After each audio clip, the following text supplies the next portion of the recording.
तो निमी जी बताइए, इन्होंने अभी तक विधेयक में आपको समर्थन का ऐलान नहीं किया है, 13-14 की बैठक में जाएंगी आप वहां पर? जी देखिए, फिलहाल मुद्दा बैठक का नहीं है, पर ये जो खेल चल रहा है, सॉरी, 17-18 को।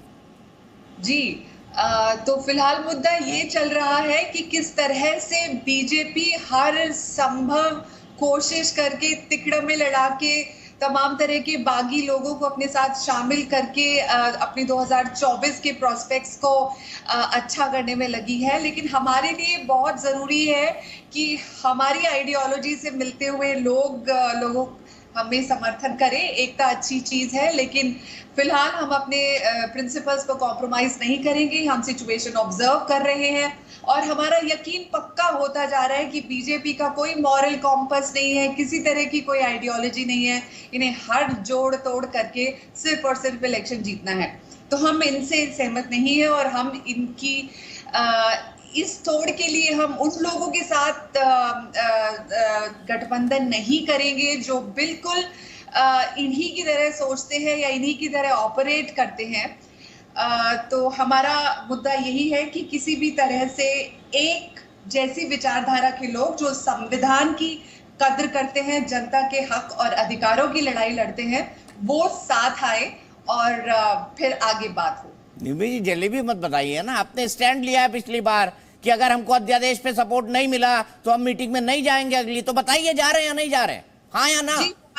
जी, हमारा अध्यादेश का जो रेफरेंस बेंचमार्क है वो वैसे ही है और हम अभी भी उस स्टैंड पर कायम है, क्योंकि हमारे लिए एक सेमीफाइनल है। अगर कांग्रेस अपना पक्ष क्लियर नहीं करती है और वो अध्यादेश के बारे में अभी भी गोल गोल, जैसे आप बोल रहे हैं, जलेबी की तरह घुमाती है, तो फिलहाल हमें ये स्वीकार्य नहीं है। तो मतलब आप बैठक में नहीं जाएंगी बेंगलुरु जब तक कांग्रेस?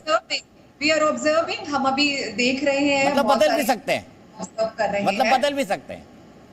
अब देखिए आगे क्या होता है। यहाँ तक तो पक्ष हमारा क्लियर है कि हमारा स्टैंड जैसे था वैसे ही है और हम इसमें कोई डाइल्यूशन नहीं कर सकते, नहीं करेंगे। ठीक है। अतुल लोंढे पाटिल जी, लोग कहते हैं स्कूटर का भी स्टैंड होता है, कांग्रेस का स्टैंड क्यों नहीं अध्यादेश में, बताइए। बीजेपी को स्टैंड है क्या? आपने स्कूटर का स्टैंड पूछ लिया, कांग्रेस का स्टैंड पूछ लिया, आम आदमी का स्टैंड पूछ लिया, बीजेपी को स्टैंड है? बीजेपी तो स्टैंडलेस है। अभी नरेंद्र मोदी साहब ने इतना बड़ा, यानी भ्रष्टाचार के खिलाफ इतनी बड़ी जंग छेड़ दी है, सारे हथियार जो है उतार दिए हैं और जितने भ्रष्टाचारी है सारे भाजपा में लेने का प्रक्रिया जो है शुरू कर दी है। इतनी तेज कर दी है भ्रष्टाचार के खिलाफ की जंग। अभी गारंटी दी थी उन्होंने 27 तारीख को और 2 तारीख को जो है गारंटी को पूरा कर दिया 5 दिन में। इतने तेजी से भ्रष्टाचार के खिलाफ की लड़ाई तो हिंदुस्तान में आज तक कोई लड़ा नहीं है जो मोदी जी लड़ रहे हैं। तो स्टैंड उनको नहीं है।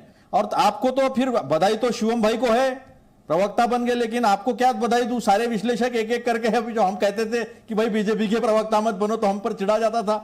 तो अभी देखो एक एक विश्लेषक जो है, पहले आलोक भाई बने, अभी शिवम भाई बने। चलो बधाई। ऐसा है कि लड़ाई पीछे से खेलने से अच्छा है, सीने पे वार लेना कभी भी अच्छा होता है, तो उसके लिए बधाई है।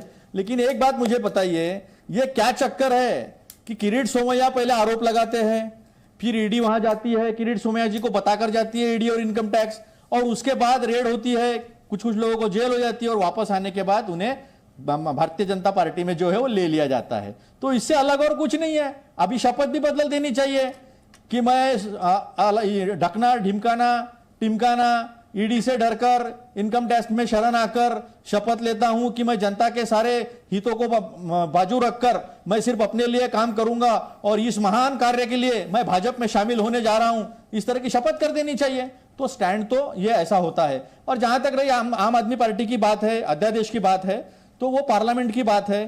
पार्लियामेंट का सेशन जब शुरू होगा तब उस पर निर्णय होगा और क्या स्टैंड लेना चाहिए। तो पार्लियामेंट्री बोर्ड जो है, जो सारे दलों से बना है, विपक्षी दलों से, तो वहां निर्णय होगा। ये हमारे राष्ट्रीय अध्यक्ष पार्लियामेंट्री बोर्ड अतुल भाई बीजेपी में होता है, कांग्रेस में नहीं है कोई पार्लियामेंट्री बोर्ड। पार्लियामेंट्री पार्टी जरूर है आपके पास। अरे पार्लियामेंट्री बोर्ड हमारे पास नहीं है ना, कहां है? अरे बाप रे, मेरे को तो पता ही नहीं। मैं तो पार्लियामेंट्री बोर्ड का मेंबर हूं।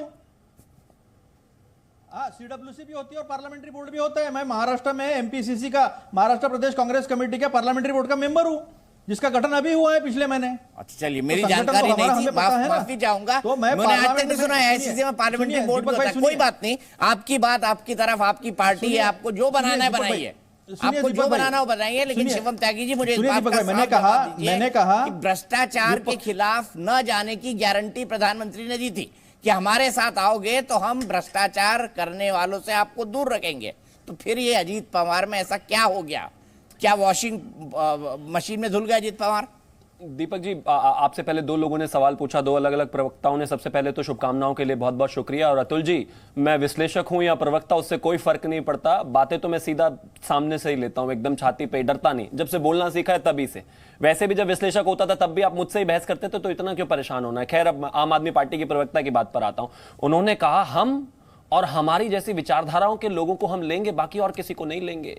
अभी तो म्यूनिसिपल कॉर्पोरेशन के चुनाव को कुछ समय भी नहीं हुआ, महाबल मिश्रा आप ही लेकर आए थे, अली मेहंदी आप ही लेकर आए थे। बताओ कौन से राज्य में, बता दूं कहां से आप कितने नेताओं को कांग्रेस में लेकर आए थे। खैर छोड़ दीजिए, 360 डिग्री अगर किसी का व्यू पॉइंट घूमा है तो वो आम आदमी पार्टी है। कांग्रेस से समर्थन नहीं लेंगे, मिलकर सरकार नहीं बनाएंगे से लेकर शरद पवार भ्रष्टाचारी हैं, अखिलेश यादव भ्रष्टाचारी हैं, केसीआर भ्रष्टाचारी हैं, नीतीश कुमार भ्रष्टाचारी हैं, और इसके अलावा लालू प्रसाद यादव भ्रष्टाचारी हैं, और अब वहीं पर दंडवत हैं आप, और इनका कोई स्टैंड बदला नहीं। और कितना स्टैंड और कैसा स्टैंड बदलेंगे भैया इस देश को, बता दीजिए। अब अतुल लॉन्डे जी की बात पर आता हूं। उन्होंने कहा कि भाई जो है भ्रष्टाचार पर जिस तरह की बात है, भ्रष्टाचार पर हमारा स्टैंड आज भी ऐसा ही है जैसा कल था।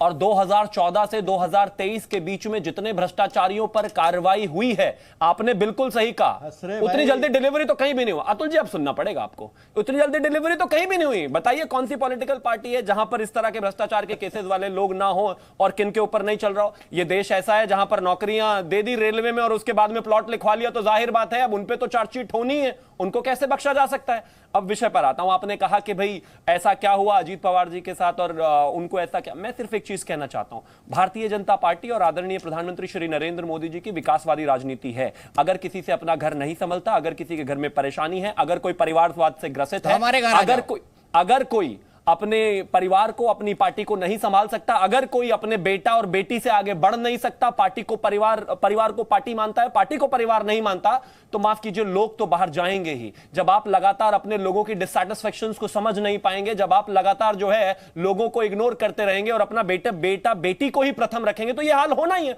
और यह नया नहीं है, कांग्रेस में भी यही हाल हुआ। अब फिलहाल यहां पर जो आपने देखा एनसीपी में भी यही हाल हुआ। अब बिहार का भी सुनने में आ रहा है, वो तो भगवान जाने, मैं तो नहीं जानता क्योंकि मैं बिहार से नहीं हूं। लेकिन अगर ये हालात रहेंगे, किसी तरह की धारा के विरोध कोई जाएगा, जनता के विरोध में कोई जाएगा, तो माफ कीजिए आपके नेता भी जाएंगे, आपके लोग भी जाएंगे, और वोटर्स भी जाएंगे, और चुनाव भी जाएगा। ये तो तय है।